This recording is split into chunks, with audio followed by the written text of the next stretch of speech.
ஹரே கிருஷ்ணா மாதாஜி. ஹரே கிருஷ்ணா பிரபு. நான் பேசுறது ஹரே கேக்குதுங்களா? கிருஷ்ணா. ஹரே கிருஷ்ணா குருஜி, கேக்குது ஹரே கேக்குது கிருஷ்ணா. பிரபு. ஹரே கிருஷ்ணா. ஹரே கிருஷ்ணா. கொஞ்சம் 2 நிமிஷம் லேட் ஆயிடுச்சு. ஹரே கிருஷ்ணா. ஓகே.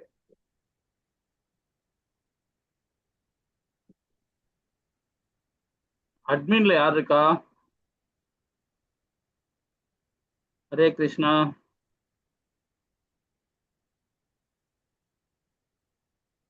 ஹரே கிருஷ்ணா மாதாஜி.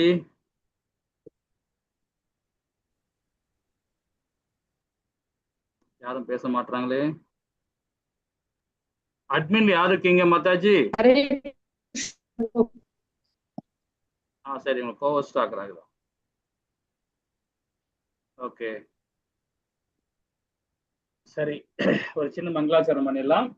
ஹரே கிருஷ்ணா. ஹரே கிருஷ்ணா பிரபு, நான் தான் Prabhu. Hare Krishna. Okay Mataji. Okay Prabhu. Okay okay. ஒரு சின்ன மங்களாச்சரணம் பண்ணிடலாம். ஓம் நமோ பகவதே வாசுதேவாய. ஓம் நமோ பகவதே வாசுதேவாய. ஓம் நமோ பகவதே வாசுதேவாய.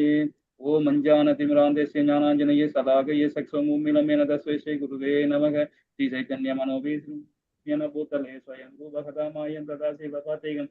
ஹே கிருஷ்ணா கருண சிந்தே தீனபந்தே ஜெகத்வதே கோவிந்தா காந்தா ராதா காந்தா நமஸ்துதே. कांचन गौरांगी राधे वृंदानेश्वरी सर्वानुदेवी प्रियमाणी हरिप्रिय वांचकल्पतराय कल्पसंदे पतना भावनीय वैष्णवियो नमो नमः. जय श्री कृष्ण चैतन्य प्रभु नित्यानंद श्री अद्वैत गदाधर श्रीवासादि गौर भक्त वृंद। हरे कृष्ण कृष्ण कृष्ण हरे हरे, हरे राम राम राम हरे हरे, हरे कृष्ण कृष्ण कृष्ण हरे हरे, हरे राम राम राम हरे हरे, हरे कृष्ण कृष्ण कृष्ण हरे हरे, हरे राम राम राम हरे हरे. ஹரே கிருஷ்ணா. இதற்கு எல்லாருக்கும் நமஸ்காரம். ஓம். இன்னைக்கு முதல் அத்தியாயம், அதாவது 18 நாள் நம்ம தொடர்ந்து பார்க்க போறோம். இந்த 18 நாள்ல இந்த பகவத்கீதை உண்மை நம்ம தெரிஞ்சுக்க போறோம். இந்த ஒரு அத்தியாயம் பார்த்தீங்கன்னா ரொம்ப தலை சிறந்தது. அதுல இந்த முதல் அத்தியாயம் பார்த்தீங்கன்னா நம்ம வாழ்க்கையில, நம்ம சமுதாயத்துல எப்படிலாம் இன்னல்கள் படுறோம், எப்படி நமக்கு இன்பம் வருது, எப்படி துன்பம் வருது, இந்த அத்தியாயத்தை நமக்கு ரொம்ப அழகா அர்ஜுன மூலியமா நம்ம தெரிஞ்சுக்க போறோம். இந்த சாராம்சம் பாத்தீங்கன்னா நாம இந்த இடத்த நிலையில இந்த ஃபர்ஸ்ட் அத்தியாயமே நமக்காக சொல்லப்படுது. மத்த 17 அத்தியாயமும் நம்மளோட வாழ்வியலை சொல்லிக் கொடுக்கும். நம்ம எப்படி வாழ்வில் எப்படி இருக்கணும் அப்படின்ட்டு, நம்ம சமுதாயத்துல எப்படி பந்தப்பட்ட வாழ்க்கையை வாழறோம், ஆசா பாசத்துக்கு நம்ம அடிபணிஞ்சு இருக்கிறோம், இந்த பௌதிக தன்மையில இருக்கிறோம், இதெல்லாம் இந்த அத்தியாயம் நம்ம சுத்தி காட்டும். ரொம்ப அற்புதமா இருக்கும். ஆனா பகவான் இந்த அத்தியாயத்துல பேச போறதே கிடையாது. 2வது அத்தியாயம் தான் பகவானு பேச போறார். ஆனா இந்த அத்தியாயத்துல நமக்குள்ள குறைகள், நமக்கு நிறைய விஷயங்கள் ஆன்மீகத்துல இருப்போம், பௌதிகத்திலும் இருப்போம். நம்ம எல்லாம் கர்மிகள் தான். நம்மள கர்ம யோகியா ஆகிறதுக்காக தான் பகவான் 4 சொல்ல போறாரு.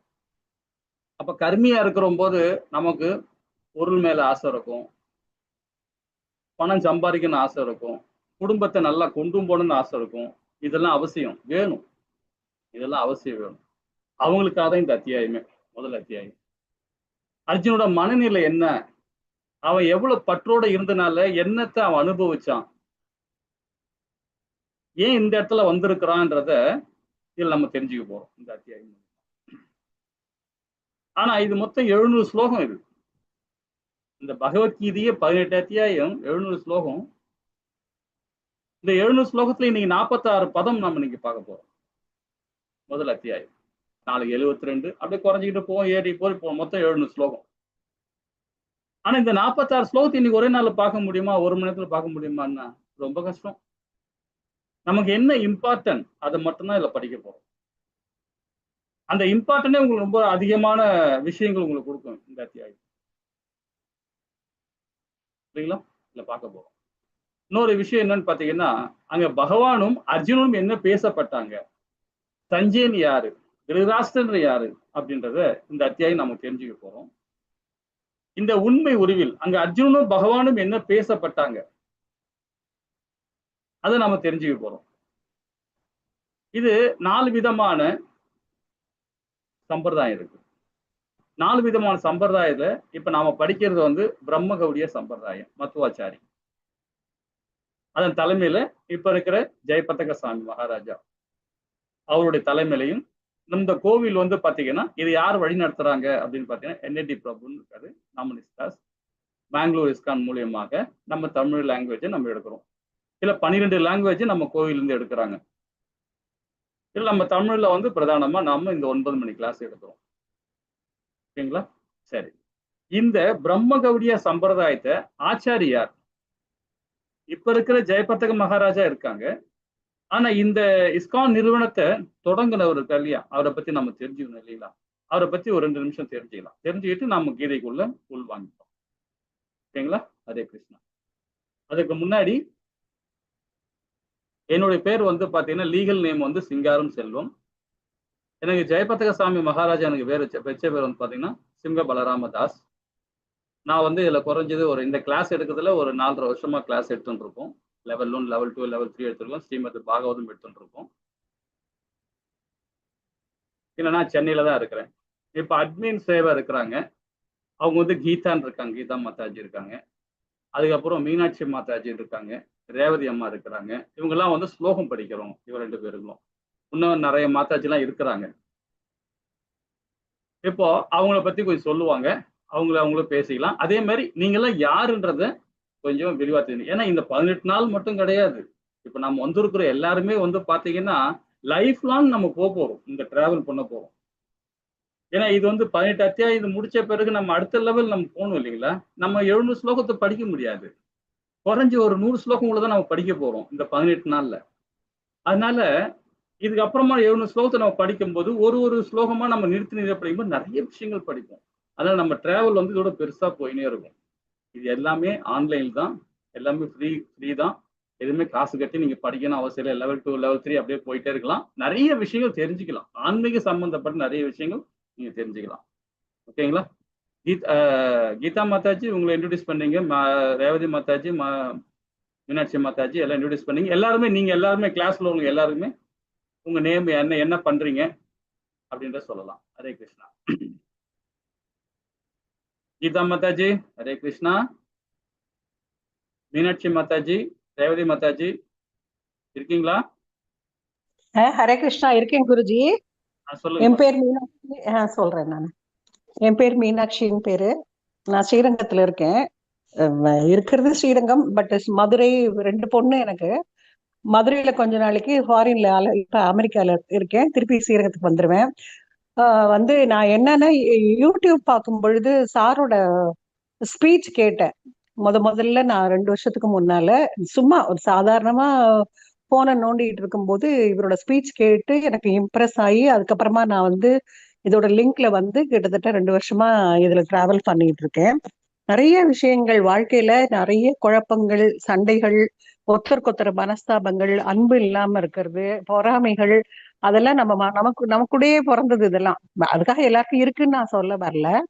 பட் அதெல்லாம் எப்படி நம்ம வந்து அதுல இருந்து எப்படி தப்பிக்கிறது, என்ன செய்யறது, அதெல்லாம் இந்த பகவத்கீதை படிக்கிறதுனால எனக்கு வந்து கொஞ்சம் ஒரு நல்ல அனுபவம் கிடைச்சது. இதுல நானும் நிறைய இந்த மாதிரி சின்ன பிள்ளைத்தனமா எல்லாம் கேள்வி எல்லாம் கேட்பேன். நானும் நீங்களும் அப்படிதான் கேட்கணும். கேட்டாதான் நல்லா இருக்கும். அப்பதான் கிளாஸ் நல்லா இன்ட்ரெஸ்டா போகும்.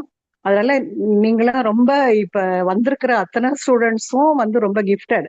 ஏன்னா பகவத்கீதை படிக்கிறதுங்கிறது ஒரு பெரிய இதுல சேர்றதுங்கிறது கடவுளோட, கிருஷ்ணரோட கட்டளை. இது உங்களுக்கு அது கிடைச்சிருக்குங்கிறது மிகப்பெரிய பாக்கியம். அதை நீங்க பயன்படுத்திக்கிட்டு நல்லபடியா எல்லாத்தையும் வந்து கத்துக்கணும். நீங்களும் கத்துக்கணும், மற்றவங்களுக்கு சொல்லி தரணும்.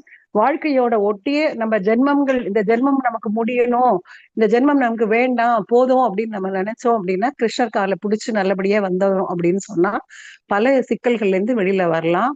பகவத்கீதையோட படிக்கிறதோட அர்த்தமே என்ன அப்படின்னு கேட்டா, மீண்டும் மீண்டும் பிறவி எடுக்காம நம்ம எப்படி இந்த புண்ணிய பாவங்கள்ல தப்பிக்கிறதுக்கு என்ன வழிங்கிறது இது மூலியமா நம்ம தெரிஞ்சுக்க போறோம். அதனால ரொம்ப இன்ட்ரெஸ்டா இருக்கும். நல்லபடியா எல்லாரும் பேச விடலாம் மாதாஜி. ஹரே கிருஷ்ணா. எல்லாரும் ஒரு கொஞ்சம் பேசிட்டு உடனே இது பண்ணலாம். என்ன இன்ட்ரோடியூஸ் தான் யாராருக்குன்னு. கீதா மாதாஜி சொல்லுங்க மாதாஜி. ஹரே கிருஷ்ணா மாதாஜி. இப்ப சரி வந்திருக்கவங்க எல்லாருமே அவங்க பேர் சொல்லுங்க, எந்தெந்த ஏரியாக்கள் சொல்லுங்க. ஹரே கிருஷ்ணா. நமஸ்தே எல்லாம் ஜி. ஃப்ரீயா இருங்க. ஒரு ரொம்ப இது பண்ணிக்க வேண்டாம். நமஸ்தே பிரபுஜி. நான் ஹர்ஷினி, கோயம்புத்தூர் டிஸ்ட்ரிக்ட்ல இருந்து பேசுறேங்க பிரபுஜி. ஹரே கிருஷ்ணா மாரு. ஹரே கிருஷ்ணா. ஹரே ஹரிபோல் கிருஷ்ணா. மாதாஜி. ஹரே கிருஷ்ணா. ஹரே கிருஷ்ணா. சொல்லுங்க பிரபு. ஹரே கிருஷ்ணா பிரபு. ஹரே கிருஷ்ணா. பிரபு, என் பேர் ஜெயசீலன். நான் வேலூர்லேருந்து ஜாயின் பண்ணியிருக்கேன். ஓ ஓ ஓ ஓ. நான் வந்து ரிட்டையர்டு பர்சன். ஏற்கனவே வந்து பெங்களூர் இஸ்கான் பெங்களூரில் பாலபத்ர பிரபு கிட்ட நான் அட்டன் பண்ணியிருக்கேன் கிளாஸு. ஓகே. இப்போ வந்து தேர்ட் டைமாக உங்ககிட்ட அட்டன் பண்ணுறேன் பிரபு. ஹரே கிருஷ்ணா பிரபு. தேங்க்யூ. ஹரே கிருஷ்ணா. ஹரே கிருஷ்ணா பிரபு. ஹரே கிருஷ்ணா. என்னோட 2 பேரும் முருகன். நான் இது மாதிரி உங்க கிளாஸ் அட்டன் பண்ணிக்கிறதுனால இப்போ மறுபடியும் வந்திருக்கேன். நான் பெங்களூர்ல 3 டைம் அட்டன் பண்ணியிருக்கேன் அவர் class. Okay okay. Hare Krishna Prabhu. Hello, சொல்லுங்க பிரபு.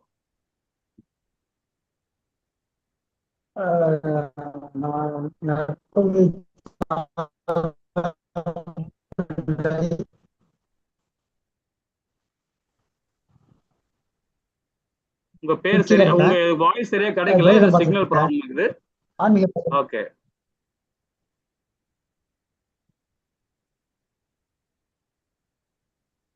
ஓகே ஓகே ஓகே பிரபு.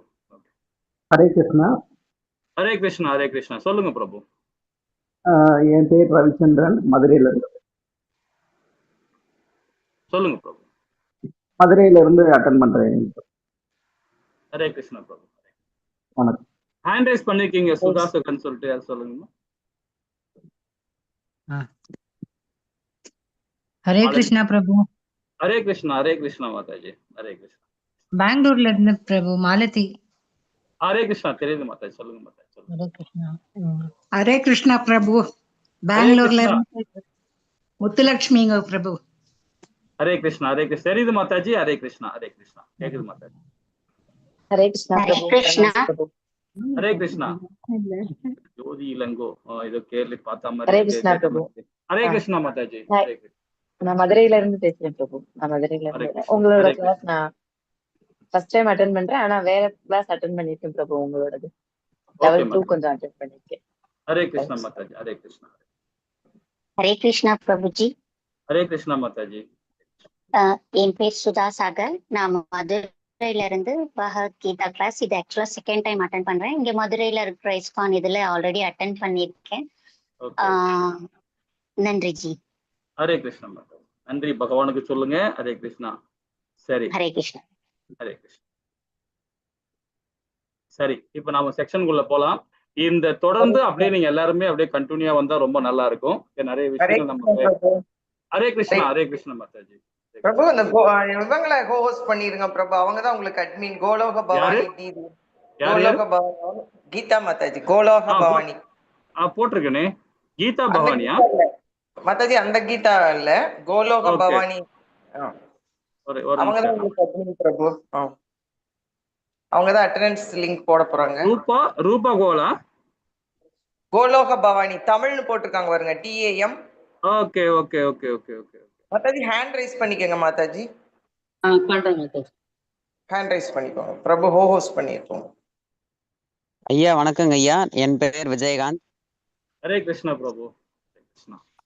நான் வந்து இந்த வகுப்பு ரெண்டாவது தடவை அட்டன் பண்றேங்க ஐயா. ஹரே கிருஷ்ணா. ஆசிரியரா பணிபுரிகிறேன். என்னுடைய பிள்ளைங்களுக்கும் என்னுடைய வாழ்வினரினுடைய தொடர்ச்சிக்கும், ஏன்னா அது நம்முடைய எனக்கே தெரியுது, என்னுடைய கர்மவினை வந்து தொடர்ச்சியா ஃபாலோ பண்ண முடியல. இந்த வகுப்பு மூலமா அது பழக்கங்கள் தொடர்ச்சி ஆகணுன்றதுக்காக இந்த வகுப்புல 2ஆம் முறையா கலந்துட்டு இருக்கு. ஹரே கிருஷ்ணா பிரபு. ஹரே கிருஷ்ணா. ஹரே கிருஷ்ணா. நன்றிங்க ஐயா. ஹரிபோல் ஹரிபோல். சரி, ஓகே. இப்ப நம்ம தொடங்கும் கிளாஸுக்கு போயிடுவோம். ஹரே கிருஷ்ணா. சரி, இப்ப நம்ம பிரம்மகவுடிய சம்பிரதாயம். இப்போ 4 விதமான சம்பிரதாயங்கள் இருக்கு.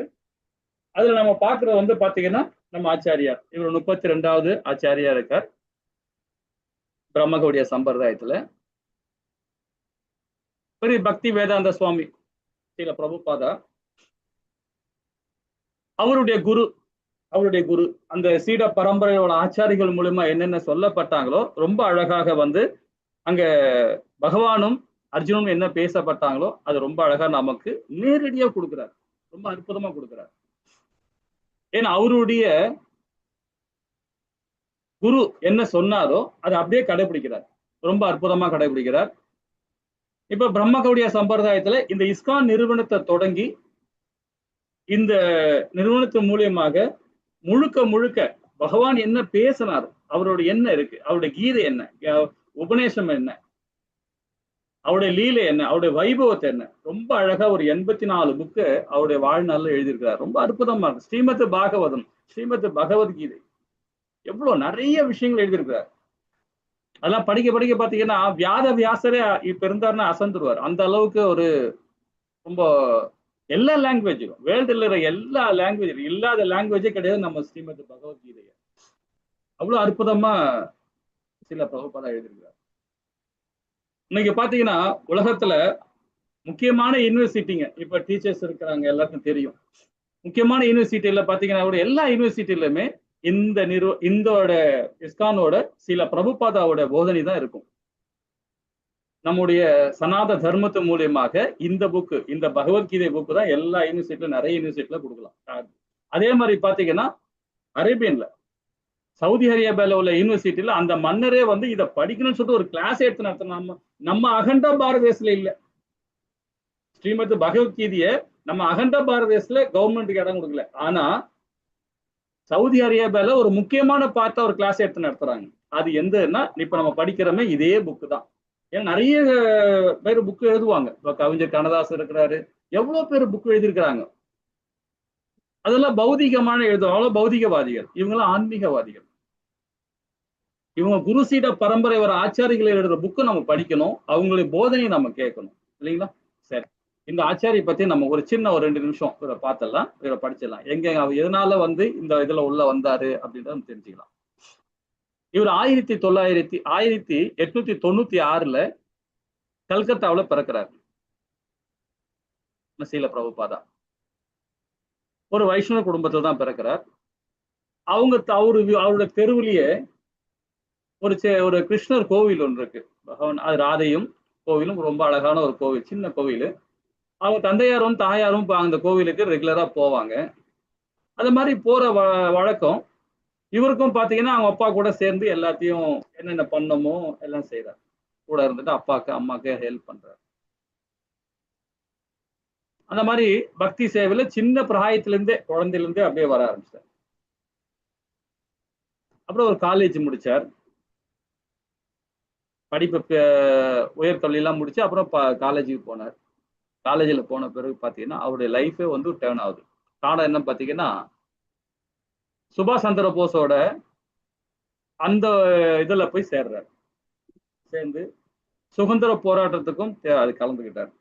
இவரை பத்தி நல்லா சொல்லிட்டே போகலாம், நமக்கு டைம் இல்லை, அதனால கொஞ்சம் சுருக்கமா சொல்லலாம். ஸோ அதுல போய் சேர்றார். சேர்ந்த பிறகு அதுல இருந்து அதுக்கப்புறம் இந்த காலேஜ் விஷயமா அந்த இருக்கும்போது ஆன்மீகத்திலையும் ஒரு ஈடுபாடோடு இருக்கிறார். அப்ப அவருடைய நண்பரும் இவரும் சேர்ந்து அவருடைய குருவை போய் இவர் சந்திக்கிறார். ஃபர்ஸ்ட் டைம் சந்திக்கும் போது சரியான புரிதல் இல்லை, இவருக்கு அந்த புரிதல் இல்லை சில பிரபுபாதாக்கு. அவர் பார்க்கும் போதே அப்ப அந்த வெள்ளக்கார ஆட்சியில் இருக்கும்போது, பிரிட்டிஷ் கவர்மெண்ட் ஆட்சியில் இருக்கும்போது எப்படி இருப்பாங்க ஒரு ஆன்மீகவாதிகள், இல்லைங்களா? ஸோ அந்த மாதிரி இருந்ததுனால அவர் ஸ்பீச்சும் சரியாவே ஒரு அண்டர்ஸ்டாண்ட் பண்ணல, அப்படியே வந்துட்டார். அப்ப 2வது முறை ஒரு வாட்டி போய் அவங்க நண்பரை திருப்பி கூப்பிடுறாரு, அவர் வந்திருக்கிறாரு, போய் நாம நேரா போய் பார்க்கலாம். இவர் இஷ்டம் இல்லை சில பிரபுபாதாக்கு, இருந்தாலும் சரி கூப்பிடுறானே சொல்லி போலான்னு சொல்லிட்டு போறாங்க. அப்ப 2வது டைம் அட்டன் பண்ணும்போது தான் வந்து அவருடைய ஸ்பீச் ரொம்ப இவர் உள்வாங்க ஆரம்பிச்சு. நிறைய விஷயங்கள் பேசுறாரு. ஒரு கர்ம யோகி இப்படி எல்லாம் கூட கவர்மெண்ட்டை பத்தி கூட பேசுவாங்களா, அரசியல்லாம் பேசுவாங்களான்றது அப்பதான் அவர் பாக்குறாரு. அப்போ அவர் ஸ்பீச் கொடுக்குறாரு, நீங்க எல்லாம் வந்து ஆங்கிலம் நல்லா பேச தெரிஞ்சிருக்கிறீங்க, நல்லா படிச்சிருக்கிறீங்க, நீங்க ஏன் சனாதர்மத்தை பிரச்சாரம் பண்ணக்கூடாது அப்படின்னு சொல்லிட்டு அந்த சபையில பேசுறாரு. அப்போ சில பிரபுபாதா கேட்கிறார், இப்பதான் கவர்மெண்ட் வந்து இவங்களோட கவர்மெண்ட் இருக்குல்ல, பிரிட்டிஷ் கவர்மெண்ட் இருக்கும்போது நாம போய் பிரச்சாரம் பண்ண முடியும், அலோ பண்ணுவாங்களான்னு. அப்போ உடனே அவர் சொல்றாரு, ஒரு துறவி அவர் என்ன சொல்றாருன்னா, கவர்மெண்ட் இன்னைக்கு வரும் நாளைக்கு போகும், நீ இருப்ப நானும் இருப்பேன், இன்னைக்கு இருப்பேன் நாளைக்கு போய் நாளைக்கு இல்லாம போகும். ஆனா சனாத தர்மம் இந்த உலகம் அழிஞ்சா கூட இருக்கும் சனாதன தர்மம்னு. கவர்மெண்ட்டை விட்டுருங்க, அதை பத்தி நம்ம கேர் பண்ணவே வேண்டாம். ஆன்மீகத்தை, பகவானுடைய லீலையும் அவர் வைபவத்தையும் இந்த வேதத்தையும் நம்ம பிரச்சாரம் பண்ணணும். அது நம்ம முன்னெடுக்கணும். அது உங்களை மாதிரி படிச்சவங்க தான் நல்லா அழகா ஆங்கிலம் பேசுறீங்க, நிறைய விஷயங்கள் பேசுறீங்க அப்படின்னு சொன்ன பிறகுதான் அவர் மேல ஒரு ஈடுபாடு ஆன பிறகு அவரு ஃபாலோ பண்ண ஆரம்பிச்சார். ஃபாலோ பண்ண பிறகு இந்த படத்துல பாக்குறீங்க பாத்தீங்களா, அமெரிக்காவில அங்கேயே போய் ரத யாத்திரை பண்ணார். ஏன் ரத யாத்திரை பண்ணாருன்னா, அவரு சின்ன பிராயத்துல 5 வயசுல ரத யாத்திரை பண்ணவர். அவங்க அப்பா அம்மா வச்சு சொன்னதுனால, ஏமா பூரி ஜெகநாத் கோவில ரத யாத்திரை பண்ணவங்களே பூரி நம்ம ஒரிசாவில். ஏன்னா முதல்ல சத்தியுகத்துல கட்டின கோவில் அது, அவ்வளவு பிரசித்தி பெற்ற கோவில் பூரி ஜெகநாத். மனித பிறவியோட வாழ்வாதாரமே அங்கதான் முதல்ல ஆரம்பிச்சது. நாகரிகமே, மனித நாகரிகமே ஆரம்பிச்சது நம்ம பூரி ஜெகநாத் தான், அந்த இடம் தான். அது ஒரு கதையே இருக்கு, நம்ம பின்னாடி ஒரு அத்தியாயத்துல வரும்போது படிப்போம், சொல்லுவாங்க. ஸோ அந்த மாதிரி இடத்துல அந்த கோவில் ரத யாத்திரை பண்ணுவாங்க. பலராம் ஐயாக்கு, தாயாருக்கு, பகவானுக்கும் 3 பேருக்கும் சேர்த்து ரத யாத்திரை பண்ணுவாங்க. அதே மாதிரி ரத யாத்திரை சான் பிரான்சிஸ்கோல பண்றாரு, இதுல போய் எங்க அமெரிக்காலவே பண்றாரு. எவ்வளவு பெரிய விஷயம் பாருங்க, இல்லைங்களா? அவர் 5 வயசுலயே ரத யாத்திரை பண்ணதுனால, அந்த அனுபவம் இருந்தனால அவர் அங்க போய் அமெரிக்கால போய் அங்க இருக்கிற பக்தர்களை வச்சே பண்ணார். ரொம்ப அற்புதமா பண்ணார். அவருடைய குருவை நம்ம சந்திச்சோம் சொன்னோம் பாத்தீங்களா. அதுக்கப்புறமா 22ல தனது ஆன்மீக குரு பக்தி சித்தார்த்த சரஸ்வதி சுவாமியை சந்திக்கிறார். பிரபுபாதா ஆச்சாரிய சந்திக்கிறார். சந்திச்ச பிறகு அவர்கிட்ட தீட்சை வாங்குறார். தீட்சை வாங்கிக்கிட்டு ரொம்ப அழகா ஆன்மீகத்தை பரப்புறார். அவரால் முடிஞ்ச வரைக்கும் அகண்ட பாரத தேசத்துல இருந்தே கல்கட்டால வரார், மதுராக்கு வரார், மும்பைக்கு வரார், சென்னைக்கு வரார், எல்லா ஏரியாவுக்கும் வந்து அவரால் என்ன செய்ய முடியுமோ அதெல்லாம் செஞ்சுட்டு இருக்கார். ப்ரெஸ் வச்சு நடத்தினார், ஒரு மெடிக்கல் ரிப்பா இருந்தார். அவர் என்னென்ன செய்யணுமோ அந்த தொழிலும் பார்த்துக்கிட்டு பகவான பக்திக்கும் அந்த பிரச்சாரம் பண்ணிட்டு இருந்தார், கீதையை பிரச்சாரம் பண்ணிட்டு இருந்தார். ஏன்னா சில பிரபுபாதாவுடைய குரு சொன்னதுனால வெளிநாட்டுல போய் அவங்க நாட்டிலே போய் நம்மளுடைய சனாத தர்மத்தை சொல்லணும், நம்முடைய இந்த கீதத்தை வேதத்தை நாம பிரச்சாரம் பண்ணணும் நீங்க எல்லாம் சொன்ன பிறகு அது வரைக்கும் பொறுமையா இருந்து ரொம்ப அழகா 1965ல கப்பல் ஏறுறார். எங்க மும்பையில இருந்து அமெரிக்காவுக்கு போறார். அந்த போற டைம்ல பாத்தீங்கன்னா அவருக்கு உடல் சுகம் எல்லாம் போகுது, ஸ்ட்ரோக் வந்துருச்சு. 2 ஸ்ட்ரோக் வந்தது அவருக்கு அந்த கடல்ல. 45 நாள் கடல்ல போறது. ஏன்னா நானும் மெரின் இன்ஜினியர் தான், கப்பல்ல வேலை பார்த்தோம்னா 18 வருஷம், அதோட தொழிலை பத்தியும் தெரியும். 45-46 நாள் இவரு கடல்ல போனவர். சாதாரணமா கடல்ல யார் இருந்தாலும் சீசிக் சொல்லுவாங்க, வாமிட்டிங் வரும், தலை சுத்தம், இந்த மாதிரிலாம் இருக்கும். ஆனா இப்போ என்ன வயசாகுது பாருங்க, 65ல போறார். 1896ல பிறந்து 65ல கப்பல் ஏறுறார். நம்மளால போக முடியுமா? யோசனை பண்ணி பாருங்க. அவருடைய குரு சொன்னதை கேட்டு அழகா போறார். அது வரைக்கும் பொறுமையா இருந்து ஒரு கப்பல் ஓனர்கிட்ட போய் பேசி, அந்த அம்மா கிட்ட பேசி, அவங்க ஒரு மாத்தாஜி அந்த கப்பல் ஓனர், அப்புறம் அவங்ககிட்ட பேசி, அப்புறம் அவங்க ஓகே சொல்லி அதுக்கப்புறம் அமெரிக்கா கிளம்புறார். அமெரிக்கால போன 10 ரூம் கொடுக்குறாங்க. கொடுத்த உடனே பக்கத்துல ஒரு பார்க் இருக்கு, அந்த பார்க்ல போய் உட்கார்றார். அவருடைய மிருதங்கம், அவருடைய ஹார்மோனி பொட்டி வச்சுக்கிட்டு கீர்த்தனை பண்றார். ரொம்ப அற்புதமா பண்றார். அங்க இருக்க ஹிக்கின்றவங்க எல்லாம் இந்த போதைக்கு அடிமையானவங்க, இந்த மாதிரி எல்லாம் சீட் ஆடுறவங்க, மது போதையில் இருக்கிறவங்க, இவங்கதான் அந்த பார்க்ல வருவாங்க போவாங்க. ஆனா அதெல்லாம் அவர் கேர் பண்ணவே இல்லை. அவர் பாட்டு பகவானை பத்தி பாடிக்கிட்டே இருக்காரு. அதுல ஒருத்தர் 2 வந்தாரு, பேச ஆரம்பிச்சாங்க. அப்புறம் சில பிரபுபாத அவருடைய முக பொலிவு, பகவானுடைய இது இல்லையா, அனுகிரகம் இருக்கு இல்லையா, அந்த பொலிவு இதை பார்த்தோன்னே எல்லாம் இம்ப்ரெஸ் ஆகுறாங்க. அவரு பாட்டு பாடிட்டு ஒருத்தர் பின்னாடி பிடிச்சி இழிக்கிறாங்க, இந்த மாதிரிலாம் சேட்டெல்லாம் பண்றாங்க. அதை கூட பெருசா போல, பகவானுக்கு நாம பக்தி கொடுக்குறோம், அவ்வளவுதான். அப்படி கொடுத்துருக்காரு. அப்படியே 1 ஆச்சு, 2 ஆச்சு, 10 ஆச்சு, 100 ஆச்சு, 1000 லட்சக்கணக்கான பேர் வர ஆரம்பிச்சிட்டாங்க, அவரை ஃபாலோ பண்ண ஆரம்பிச்சிட்டாங்க. அதுக்கப்புறம் அவர் என்ன பண்றார், அமெரிக்கா மாத்திரம் இல்ல, எல்லா கண்ட்ரிக்கும் போக ஆரம்பிச்சிட்டார். அப்புறம் அந்த ஊர் செனட் வராங்க. செனட்னா அந்த நம்ம மந்திரி சொல்றோம் இல்லையா, ஒரு ஒரு இதுக்கு அந்த மாதிரி அங்க உள்ள செனட்லாம் வந்து பாக்குறாங்க அவரை. பெரிய பெரிய ஆபீசர், கவர்னர் இவங்கெல்லாம் வந்து பாக்குறாங்க. பார்த்து அவருக்கு வந்து இது பண்ண அந்த டைம்லயே வந்து 84 விதமான புக் எழுதுற ஒரு சொந்த பத்திரிகையே தொடங்கினார். இன்னும் அந்த பத்திரிகை ஓடின்னு தான் இருக்கு. பேக் டு காட்னு சொல்லிட்டு ஒரு பத்திரிகை தொடங்கினார். ரொம்ப அற்புதமா அதுவும் ஓடிட்டு இப்போ நடத்திட்டு தான் இருக்கிறாங்க. ஸோ அவர் 65ல நம்ம அகண்டா பாரதேசில இருந்து யூஎஸ்ஏக்கு போயிட்டு அவருடைய வாழ்நாள் முடிகிற வரி வரைக்கும் உலகத்தை 12 முறை சுத்தி வந்திருக்காரு. 1965 இருந்து வாழ்நாள் முடிகிற வரைக்குமே 12 முறை உலகத்தை சுத்தி வந்திருக்காரு. எல்லா இடத்திலும் கோவில் கட்டிட்டார். இஸ்கான் நிறுவனத்தை கட்டியிருக்கிறார். யாருமே செய்ய முடியாத செயலை செஞ்சிருக்கிறார். அந்த வயசுல, தள்ளாத வயசுல போய். இதெல்லாம் பகவானுடைய அனுகிரகம் இருக்கணும். அனுகிரகம் இல்லைன்னு நடக்கவே நடக்காது. எத்தனை கோவில் பாருங்க. எத்தனை பேருக்கு தீட்சை வேற கொடுத்திருக்கிறார். தீட்சை கொடுத்து அவங்களை வச்சு நம்ம நிறைய பிரச்சாரம் பண்ண ஆரம்பிச்சார் இல்லைங்களா. ஹரே கிருஷ்ணா. இத மகாத்மா காந்தியே சொல்றார். என்ன சொல்றாரு பாத்தீங்கன்னா, பகவத்கீதை என்பது நமது எல்லா பிரச்சனைக்கும் பதிலளிக்கும் கொண்ட ஒரு காவிய வேதம். இது மகாத்மாவோட ஒரு ஆன்மீக அகராதின்னு கருதப்பட்டதுன்றார் மகாத்மா காந்தி. ஏன்னா ஒரு டிக்ஷனரி மாதிரி தான் இது. சொல்ல போனா நம்ம ஒரு ஒரு ஒரு ஒரு ஒரு சென்டென்ஸுக்கு நம்ம விளக்கம் கிடைக்குன்னா 10 விதமான விஷயம் சொல்லலாம். நம்ம தமிழ்ல எவ்வளவு விஷயங்கள் இருக்கு இல்லைங்களா. ஒரு வார்த்தைக்கு 4 விதமான அர்த்தங்கள் கொடுக்கலாம். இதேதான் இந்த கீதையும் அப்படிதான். இந்த விஞ்ஞானம் நம்ம புரிஞ்சுக்கிட்டோன்னு வச்சுங்களேன், எந்த வேதமும் படிக்க தேவையில்லை. நம்ம எந்த சித்தாந்தமும் நம்ம தேவையில்லை. கீதையை மட்டும் படிச்சா போதும். 4 வேதம் படிக்க தேவையில்லை. 108 உபநேசம் படிக்க தேவையில்லை. 18 புராணங்களும் படிக்கணும் அவசியமே இல்லை. கீதையில அவ்வளவு ஜூஸ் இருக்குது. அதை உள்வாங்கணும். அதுதான் மகாத்மா காந்தி ரொம்ப அழகா சொல்றாரு. இது வந்து படிக்க படிக்க இன்னைக்கு நம்ம லெவல் 1ல இருக்கிறோம். அடுத்த லெவல் 2ல போகும்போது பாத்தீங்கன்னா நமக்கு வந்து கீதையை பத்தி ஓரளவு தெரிஞ்சிருப்போம். அந்த ஞானம் இன்னும் அதிகமா உத்வேகம் கொடுக்கும். இன்னும் என்ன இருக்கு, 3ஆவது லெவல் போவீங்க, 4ஆவது லெவல் போவீங்க. ஒரு 10 வருஷம் போது இதே புக்கை நீங்க படிச்சா விடுவீங்களா, இன்னும் விஷயங்கள் இருக்குப்பா, இல்ல நிறைய விஷயங்கள் இருப்பான்னு அப்படியே போயிட்டே இருப்பீங்க. ஸோ அந்த மாதிரி கீதை வந்து ஒரு விஞ்ஞானம். அது அந்த விஞ்ஞானம் எப்படி வரும், அனுபவத்தால் தான் கிடைக்கும். படிக்கலன்னா கிடைக்காது. அதை செயல்படுத்தாதான் கிடைக்கும் இல்லைங்களா. அதுதான் மகாத்மா காந்தி ரொம்ப அழகா சொன்னார். சரி, இப்ப நம்ம கீதைக்குள்ள வந்துட்டோம். 700 ஸ்லோகத்துல 574 இடத்துல பகவான் கிருஷ்ணர் பேசுறார், ஸ்பீச் கொடுக்குறார். அர்ஜுனன் வந்து 84 ஸ்லோகம் தான் பேசப்படுறார். அந்த 84 ஸ்லோகத்திலே அந்த 84 ஸ்லோகத்திலையும் பாத்தீங்கன்னா இந்த ஃபர்ஸ்ட் ஸ்லோகத்திலே குறைஞ்சது ஒரு 10 ஸ்லோகம் 17 ஸ்லோகத்து வரைக்கும் பாத்தீங்கன்னா அவர் வந்து அவருடைய இயலாமை தான் சொல்லி காத்துக்கிட்டார். செயலாமைன்னு சொல்ல முடியாது, அவர் பற்றோட இருந்தனால சொல்லப்படுறார். மற்றது எல்லாமே கேள்விதான்.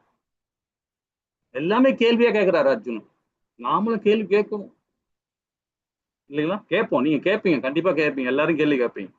கேட்கணும், கேட்டாதான் நம்ம ஞானம் பகிரப்படும் இல்லைங்களா. சரி, சஞ்சயன் 41 இடத்துல பேசுறாரு.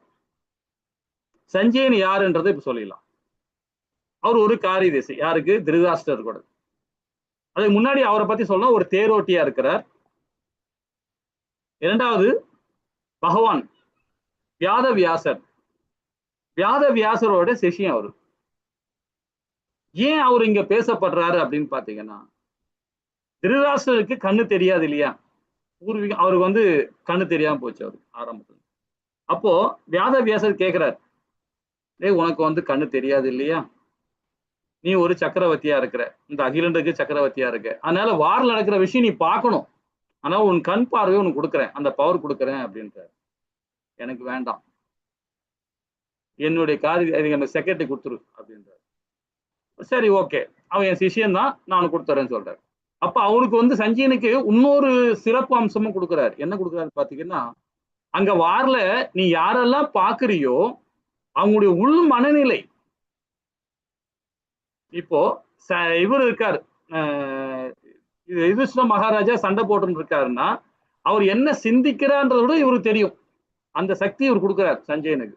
கொடுத்து திருதராஷ்டிரருக்கு நீ சொல்லு அப்படின்றார். அவ்வளவு அற்புதமா அவருக்கு ஒரு இது கொடுக்குறாரு. அவரை பத்தி தெரியும், நம்ம பேசுவோம். ஏன்னா வந்து பகவானும் அர்ஜுனனும் 2 மகாத்மாக்கள் பேசுறத மூணாவதா கேட்கிறாரு பாத்தீங்களா, இவர்தான் பிரில்லியன்ட். அவரை பத்தியும் படிப்போம், நிறைய விஷயங்கள் படிப்போம். அதுக்கு அடுத்தது திருதராஷ்டிரர், சூத்திரதாரி. இந்த மகாபாரதத்துக்கு சூத்திரதாரி யாருன்னா அவர் தான், இந்த வார் வர்றதுக்கு காரணமானவர். சோ அவருக்கு முதல் ஸ்லோகத்தை கொடுக்குறாங்க. முதல் ஸ்லோகம் அவருக்கு தான் கொடுக்குறாங்க.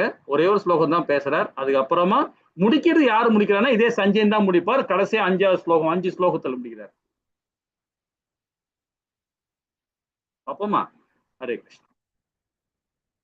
ஏன் அர்ஜுனோட தீர்க்கமற்ற தன்மை, ஏன் பகவான் இந்த அர்ஜுனனை தேர்ந்தெடுத்தார், ஏன் அர்ஜுனுக்கு இந்த கீதையை உபதேசம் பண்றார் அப்படின்றத பாத்தீங்கன்னா, பகவான் கிருஷ்ணர் இரு படைகளுக்கு நடுவில் தேரை ஓட்டினார். குருஷேத்திர போரில் போரிட அர்ஜுனன் சிரமப்பட்டார். அவர் ஸ்ரீ கிருஷ்ணரிடம் சரணடைந்தார். இதன் விளைவாக இந்த பகவத்கீதை பேசப்பட்டார். ஏன்னா அதிகமான பற்று அர்ஜுனனுக்கு, ஏகப்பட்ட பற்று ஆகிப்போச்சு. சண்டை போடணும் வந்துட்டான், மொத்தம் 12 சேனை வந்து நிற்போது நிக்குது. எல்லாமே இந்த சைடு 5, அந்த சைடு வேறு நிக்குது. சேனை ஏகப்பட்ட சேனைக்கு வந்து நிக்குது.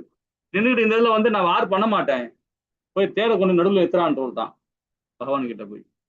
அவரை பகவான் என்ன போய் தேரை நிறுத்திட்டார்.